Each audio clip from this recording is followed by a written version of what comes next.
mukminin rahimakumullah. Sebentar lagi khatib akan menaiki mimbar dan membacakan kedua khutbahnya. Rasulullah SAW pernah sabda yang diriwayatkan oleh sahabat Abu Hurairah radhiyallahu anhu yang artinya, ketika khatib menaiki mimbar dan membacakan kedua khutbahnya, janganlah di antara kita ada yang berkata-kata, walaupun perkataan tersebut menyuruh orang lain untuk diam. Maka dari itu mari kita menyimak dan mendengar dengan hati yang menerima apa yang disampaikan khatib. Mudah-mudahan seluruh rangkaian ibadah kita pada Jumat ini akan mendapatkan pahala yang berlimpah dari Allah Subhanahu wa taala. Amin ya rabbal alamin.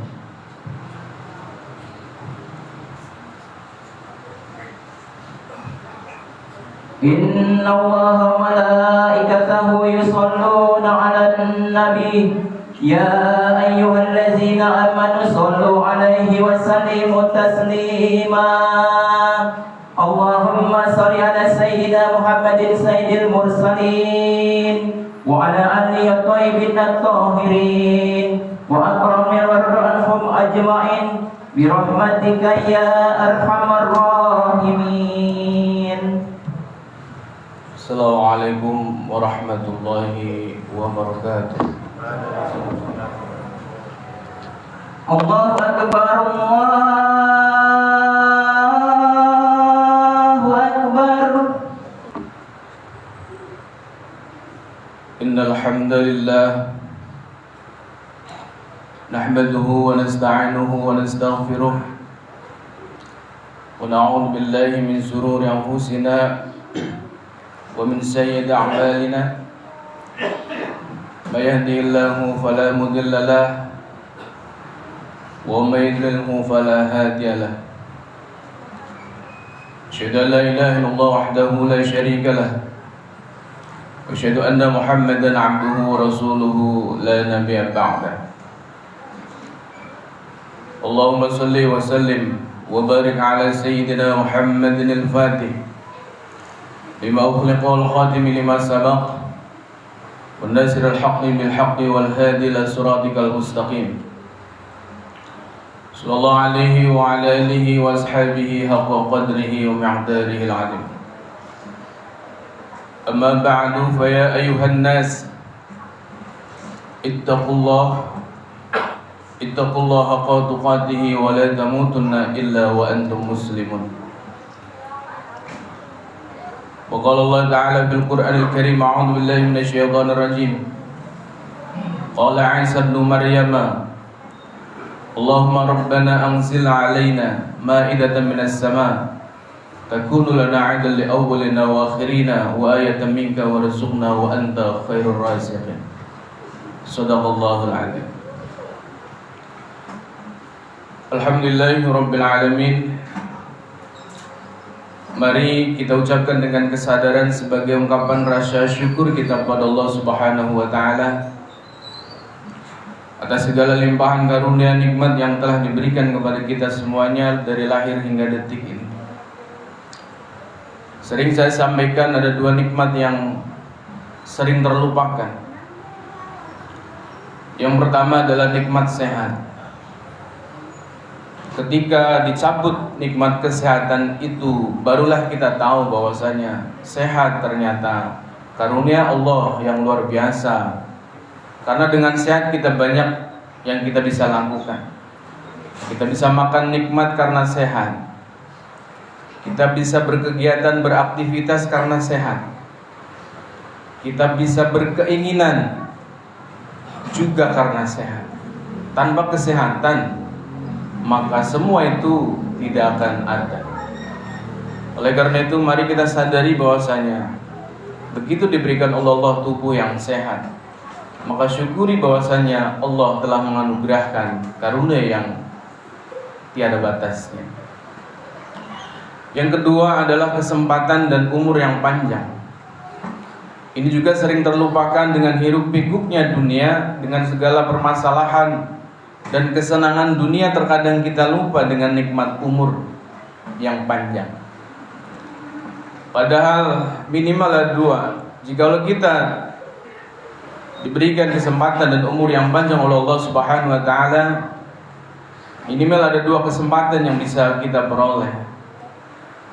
Yang pertama adalah memperbaiki diri dari masa lalu yang tidak baik menuju masa depan yang lebih baik, bahkan terbaik. Yang kedua adalah membekali diri dengan sebaik-baik bekal untuk menjemput kematian kita, yaitu takwa kepada Allah Subhanahu wa taala. Oleh karena itu, alhamdulillah sampai detik ini kita bisa hadir di majelis yang mulia ini, diberikan kesehatan sekaligus umur yang panjang. Mari kita sadari dan syukuri dengan kesadaran bahwasanya mari kita manfaatkan minimal untuk memperbaiki diri kita dari masa lalu yang tidak baik menuju masa depan yang lebih baik, dan membekali diri dengan sebaik-baik takwa ya Allah kepada Allah Subhanahu wa taala. Bismillah, dengan itu kapanpun ajal menjemput, kita akan menjadi manusia-manusia yang beruntung karena telah mempersembahkan yang terbaik untuk dunia dan akhirat kita. Hadirin dari Allah, khotib berwasiat untuk diri pribadi khususnya dan hadirin yang dirahmati Allah Subhanahu wa taala, marilah kita senantiasa meningkatkan kualitas sekaligus ketakwaan kita kepada Allah Subhanahu wa taala sebagai bekal kita menjalani kehidupan dan membekali diri kita menuju kepada kematian kita, yaitu dengan kesadaran menjalankan segala perintahnya sebagai dasar dari ketundukan kita kepada Allah Subhanahu wa taala. Dan wujud ketundukan itu adalah menjalankan perintah dan menjauhi larangan dengan kesadaran, bukan hanya atas dasar kewajiban, bukan hanya atas dorongan surga, bukan hanya dorongan takut neraka dan pahala dan lain sebagainya, tapi kita lakukan segala perintah dan menjauhi larangan dengan kesadaran semata-mata mengharap keridhaan Allah Subhanahu wa ta'ala. Salawat serta salam tercurah pada baginda Rasulullah Muhammad sallallahu alaihi wasallam, berikut pada keluarga, para sahabat, para pengikutnya hingga akhir zaman. Hadirin yang dirahmati Allah, sidang Jumat rahimakumullah. Tema khutbah kita pada hari ini adalah kembali kepada Idul Fitri atau kembali kepada kesucian. Tanpa sadar, singkat beberapa hari lagi kita akan meninggalkan satu bulan yang penuh barokah, satu bulan yang dirindukan oleh umat muslim seluruh dunia, yaitu bulan suci Ramadan. Hanya hitungan hari kita akan meninggalkan bulan yang penuh keberkahan. Saatnya kita merayakan yang disebutnya Hari Raya Idul Fitri. Yang jadi pertanyaan kita adalah, apakah Hari Raya Idul Fitri itu apa hanya sekedar mewahnya makanan, minuman, dan pakaian di Hari Raya Idul Fitri? Atau apakah Allah Subhanahu wa taala ada makna hakikat dari makna yang disebutnya Hari Raya Idul Fitri? Mari kita hadirin yang dirahmati Allah, coba kita cek kepada satu pedoman kita, yaitu Al-Quran dan Hadis. Kenapa Allah Subhanahu wa ta'ala memerintahkan kita berpuasa di bulan suci Ramadan? Yang pertama adalah ada satu keterangan kenapa Allah memerintahkan kita berpuasa.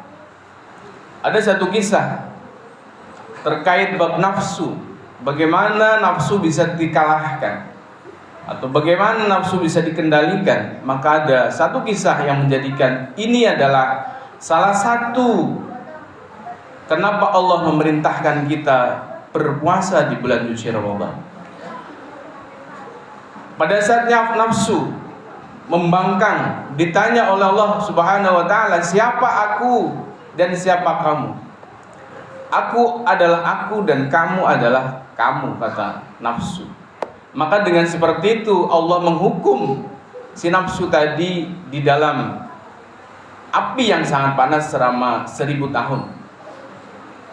Setelah 1000 tahun kemudian nafsu dipanggil lagi, wahai nafsu, siapa aku dan siapa kamu? Aku adalah aku, kamu adalah kamu.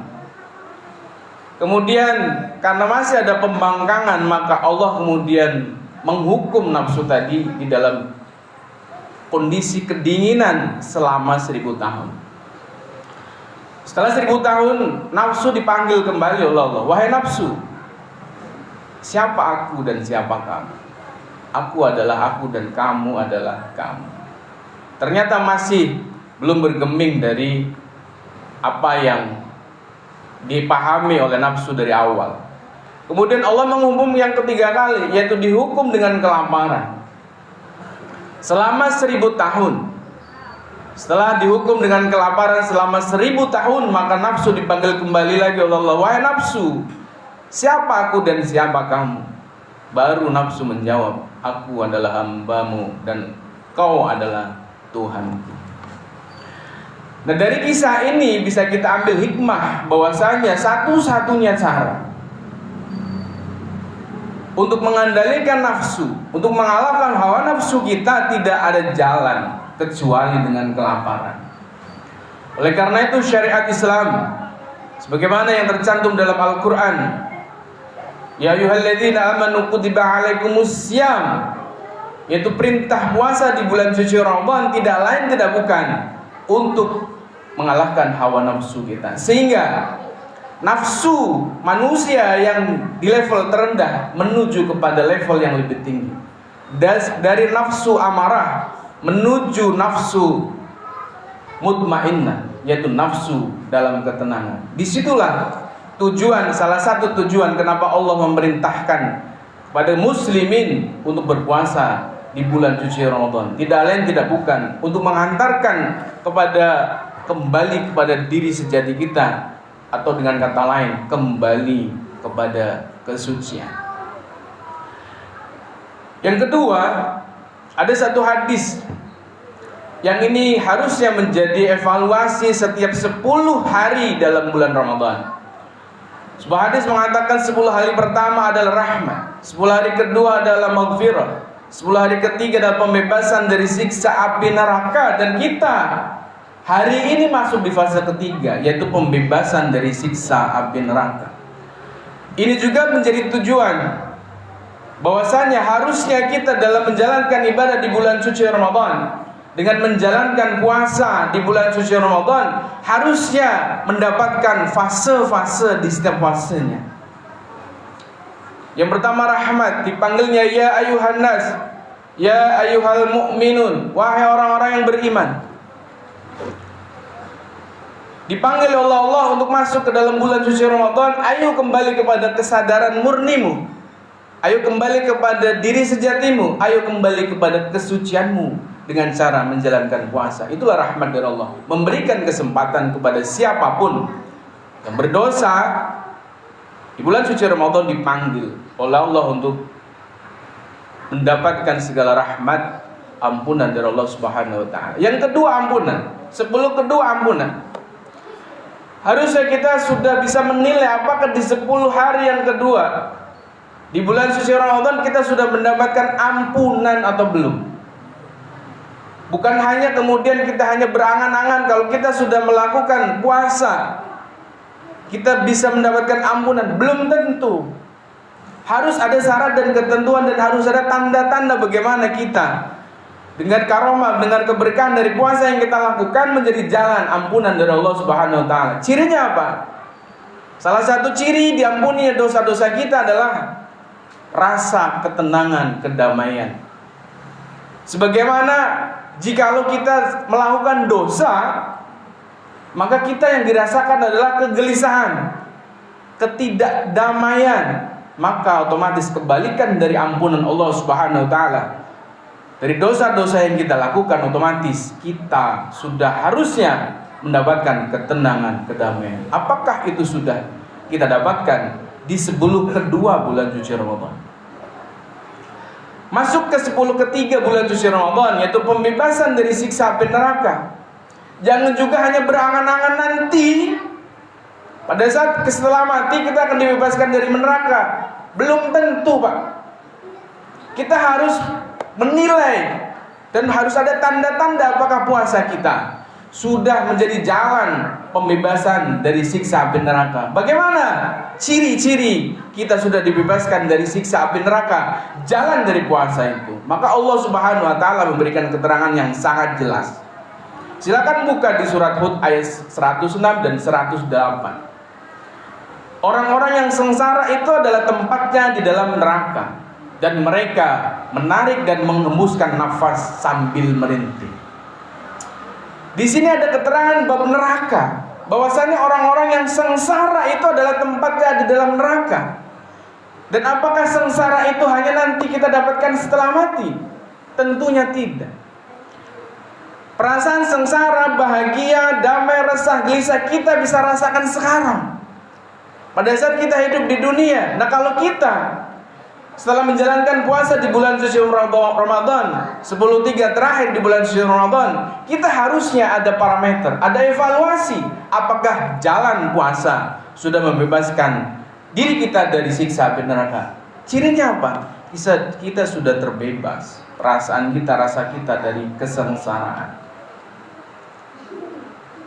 Yang otomatis setelah kita keluar dari api neraka, otomatis kita masuk ke dalam surganya Allah Subhanahu wa taala. Bagaimana ciri orang yang masuk ke dalam surga? Maka dijawab oleh Allah Subhanahu wa taala di surat Hud ayat 108. Orang-orang yang bahagia itu adalah tempatnya di dalam surga. Dan itu ada pada saat bumi dan langit masih ada. Artinya surga itu bab rasa bahagia, dan rasa bahagia itu kita bisa rasakan sekarang, bukan hanya setelah mati. Jadi kalau kita kemudian hanya berharap dengan puasa kita setelah mati, kita hanya berangan-angan bisa dibebaskan dari siksa api neraka, maka puasa kita, ibadah kita adalah kategori ibadah judi, mengguni nasib atau tebak-tebakan saja. Padahal sudah jelas orang-orang yang kemudian dibebaskan dari siksa api neraka dan dimasukkan ke dalam surga adalah ciri orang yang masuk dalam surga adalah orang-orang yang mendapatkan kebahagiaan. Cek, apakah di 10 terakhir di bulan suci Ramadan kita sudah mendapatkan kebahagiaan itu atau belum? Prakteknya apa? Dalam menjalani, dalam merespon realitas kehidupan, adanya segala bentuk persoalan hidup, apakah kita dalam menjalani hidup masih merasa sengsara, masih merasa stres, masih merasa ketidakdamaian dalam diri kita, atau sudah mendapatkan ketenangan? Nah, kalau kita adanya masalah, adanya respon dari orang lain, perlakuan orang lain baik yang diinginkan maupun yang tidak diinginkan, merespon segala persoalan hidup kita dalam ketenangan, kedamaian, dan kebahagiaan, itu adalah ciri kita sudah terbebas dari siksa api neraka dan otomatis masuk ke dalam surganya Allah Subhanahu wa taala. Dan ini menjadi ciri Bapak Ibu Jumat yang dirahmati Allah Subhanahu wa taala, yaitu kita menjadi orang yang layak mendapatkan satu malam yang dirindukan oleh seluruh muslim di dunia, yaitu malam disebutnya Lailatul Qadar. Tanpa fase-fase tadi, ampunan Allah, terbebas dari siksa api neraka, maka harapan untuk mendapatkan Lailatul Qadar tidak akan terjadi. Karena Lailatul Qadar akan turun kepada orang-orang yang memenuhi syarat, yaitu mendapatkan ampunan dan terbebas dari siksa api neraka. Lailatul Qadar bukan perkara hari, Lailatul Qadar bukan perkara tanggal tertentu, tapi bagaimana Allah menurunkan rahmatnya, berkah daripada puasa kita yang kita lakukan di bulan suci Ramadan. Yang ketiga, hadirin sidang Jumat yang dirahmati Allah, tujuan secara hakikat adanya puasa kemudian kita merayakan hari raya Idul Fitri adalah ketakwaan kita kepada Allah Subhanahu wa taala. Sebagaimana Allah Subhanahu wa taala berfirman, ya ayyuhalladzina amanu kutiba alaikumusiyam kama kutiba 'alal ladzina min qablikum la'allakum tattaqun, yaitu diwajibkan atas kamu berpuasa yang tujuan akhirnya tidak lain tidak bukan adalah menjadi manusia yang bertakwa. Apa itu takwa? Nah, ini yang harus kita pahami secara hakikat. Takwa bukan hanya menjalankan perintah dan menjauhi larangan. Itu hanya dampak dari ketakwaan. Karena banyak di antara kita kalau hanya mengartikan ketakwaan menjalankan perintah dan menjauhi larangan, banyak yang kemudian kita melakukan menjalankan perintah dan menjauhi larangan hanya gara-gara kewajiban saja, hanya gara-gara kepengen pahala, hanya gara-gara kepengen masuk surga dan takut neraka. Padahal takwa yang dimaksud, yang disebut adalah menjalankan perintah dan menjauhi larangan adalah tidak lain tidak bukan hanya mengharap keridhaan Allah Subhanahu wa taala. Maka apa takwa itu? Allah Subhanahu wa taala kemudian memberikan penjelasan yang sangat jelas di surat Al-Baqarah ayat 60. A'udzu billahi minasyaitonir rajim. Wa idh akhadna mitsaqakum wa rafa'na fawqakum at-tur khudhu ma atainakum min quwwati wadhkuru ma fihi la'allakum tattaqun. Dan ingatlah pada saat kusingkapkan gunung di atasmu, kemudian pegang teguhlah apa yang aku berikan kepadamu dan ingatlah apa yang di dalamnya, dan itulah awal kamu bertakwa. Dari ayat ini jelas bahwasanya yang takwa secara hakikat, takwa sesungguhnya adalah bagaimana seorang manusia dikehendaki oleh Allah untuk mengenal Allah, baik zatnya, baik sifatnya, baik asmanya maupun perbuatannya. Karena Allah memberikan satu kejelasan di surat tadi, pegang teguhlah apa yang aku berikan dan ingatlah apa yang di dalam. Itulah penyaksian yang sesungguhnya. Itulah syahadat sejati yang disebut asyhadu alla ilaha illallah. Aku bersaksi bahwasanya tiada Tuhan selain Allah. Bersaksi berarti dengan menyaksikan, bukan dengan mulut. Oleh karena itu buah dari penyaksian, buah daripada ketakwaan kita kepada Allah, buah daripada kita mengenal diri Allah yang sesungguhnya, maka dengan kesadaran kita mewarisi sifat-sifat ketuhanan yang itu dipraktekkan kemudian di dalam kehidupan sehari, sehingga kita menjadi rahmat bagi semesta alam. Itulah makom khalifah kita dapatkan, wakil Allah di muka bumi ini, menjadi kepanjangan Tuhan di muka bumi ini, menjadi peran, pengganti peran Tuhan di muka bumi ini, karena kita sudah terhubung dengan Tuhan kita, bukan mengenal Tuhan hanya sekedar nama, bukan hanya mengenal Tuhan sekedar angan-angan belaka, tapi kita sudah mengenal Tuhan secara hakiki, karena kita sudah menyaksikan apa yang disaksikan oleh Allah Subhanahu wa taala. Hadirin dirahmati Allah, semoga yang khutbah yang singkat ini menjadi bahan evaluasi kita, sehingga apa-apa yang kemudian diperintahkan oleh Allah Subhanahu wa taala, khususnya ibadah puasa di bulan suci Ramadan, mampu mengantarkan kita kepada ketakwaan yang sejati, dan kita otomatis akan bisa merayakan hari raya Idul Fitri yang sesungguhnya, bukan hari raya Idul Fitri seremonial tahunan saja yang hanya disibukkan dengan makan-makan dan minum-minum saja, dengan pakaian baru saja, tapi bukan barunya zahir kita, dari barunya batin kita, karena sudah kembali kepada diri sejati kita, kembali kepada kesucian kita. Sebagaimana Allah menerangkan dalam satu ayat, Allahumma Rabbana anzil alaina ma'idan. Ya Allah, ya Tuhan kami, turunkanlah hidangan dari langit yang turunnya itu menjadi hari raya bagi kami. Itulah hari raya yang sesungguhnya. Kalau kita kemudian menjalankan ibadah, segala ibadah di bulan suci Ramadan, khususnya puasa, maka dipastikan kita akan mendapatkan hidangan dari langit di terakhir di bulan suci Ramadan, yang disebutnya juga Lailatul Qadar atau hidangan dari langit, yang otomatis kita merayakan hari raya Idul Fitri yang sejati. Itulah kehendak Allah daripada segala syariat yang diperintahkan di bulan suci Ramadan, khususnya puasa yang kita lakukan.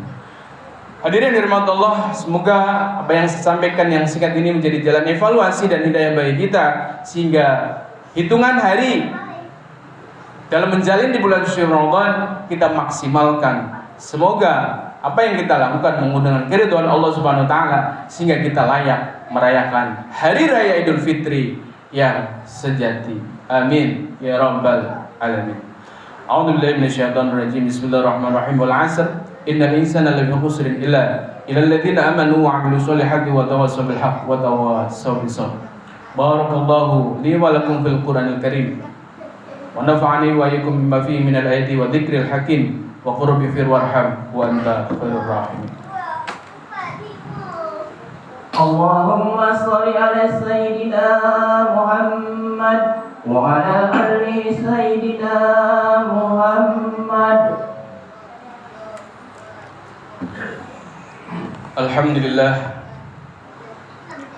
Alhamdulillahilladzi anzala sakinata fi qulubil mu'minin liyazdadu imanan ma'a imanihim.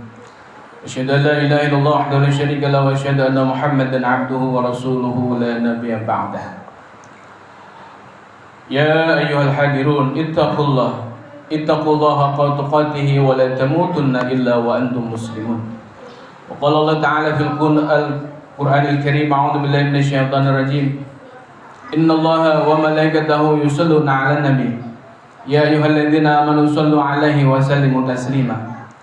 Allahumma shalli 'ala sayyidina Muhammad wa 'ala ali sayyidina Muhammad kama shallaita 'ala sayyidina Ibrahim wa 'ala ali sayyidina Ibrahim.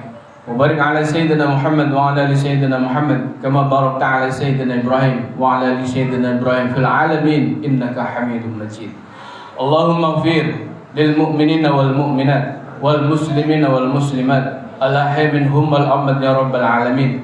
ربنا اغفر لنا ولاخواننا الذين سبقونا بالايمان ولا تجعل في قلوبنا غلا للذين امنوا ربنا انك رؤوف رحيم. اللهم ربنا أنزل علينا مائدة من السماء تكون لنا عيدا لأولنا وآخرنا وآية منك وارزقنا وأنت خير الرازقين. ربنا آتنا في الدنيا حسنة وفي الآخرة حسنة وقنا عذاب النار والحمد لله رب العالمين. عباد الله، إن الله يأمر بالعدل والإحسان وإيتاء ذي القربى وينهى عن الفحشاء والمنكر والبغي يعظكم لعلكم تذكرون. فاذكروا الله العظيم يذكركم ولنعمه يزدكم ولذكر الله أكبر. Allah ya'lamu ma tasna'un.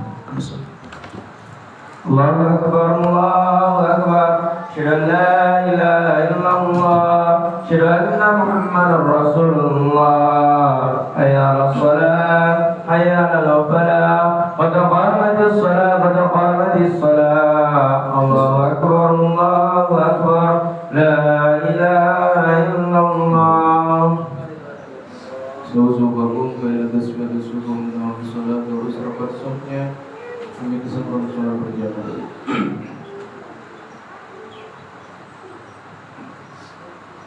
Allahu akbar.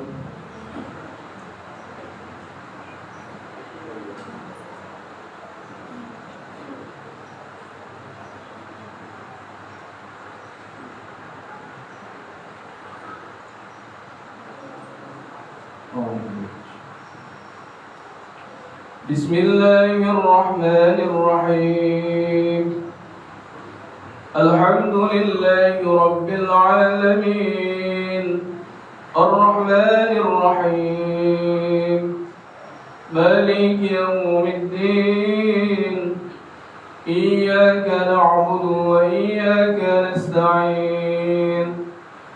Ihdinas siratal mustaqim. صراط الذين أنعمت عليهم غير المغضوب عليهم ولا الضالين.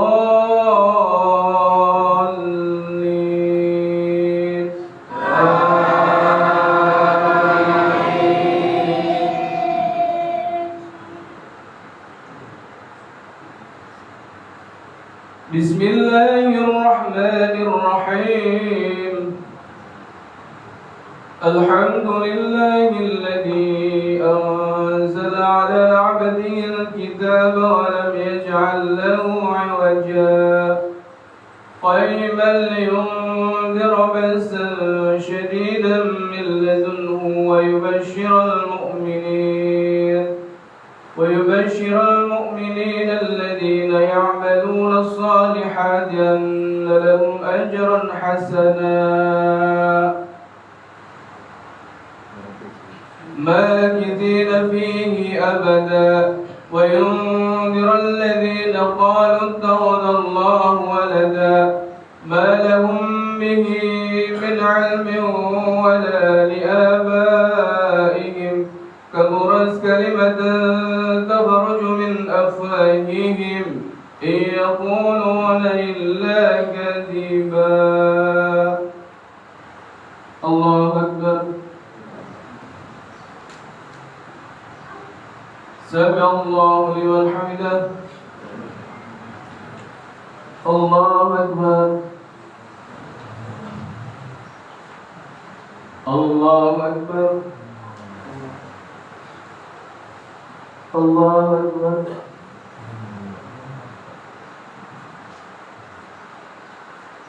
الله أكبر. بسم الله الرحمن الرحيم.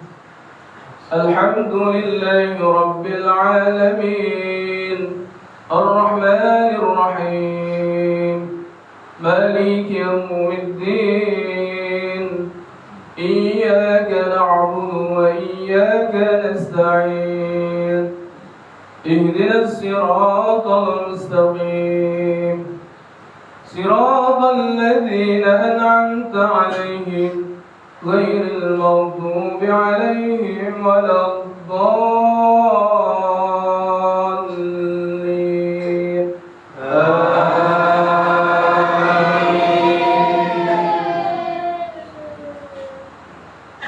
فلعلك باخع نفسك على آثارهم إن لم يؤمنوا بهذا الحديث أسفا إنا جعلنا ما على الأرض زينة لها لنبلوهم أيهم أحسن عملا وإنا لجاعلون ما عليها صعيدا جرزا أم حسبت أن أصحاب الكهف والرقيم كانوا من آياتنا عجبا إذ أوى الفتية إلى الكهف فقالوا ربنا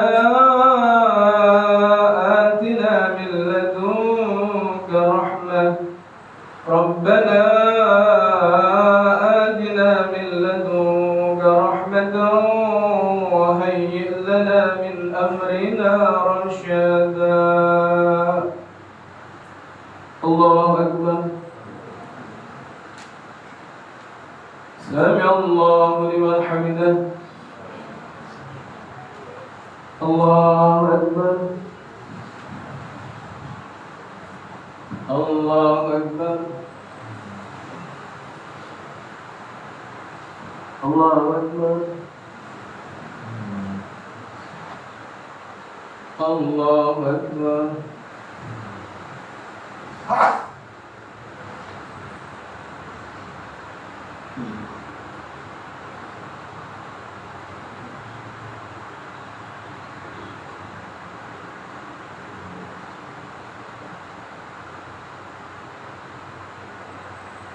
السلام عليكم ورحمة الله. السلام عليكم ورحمة الله.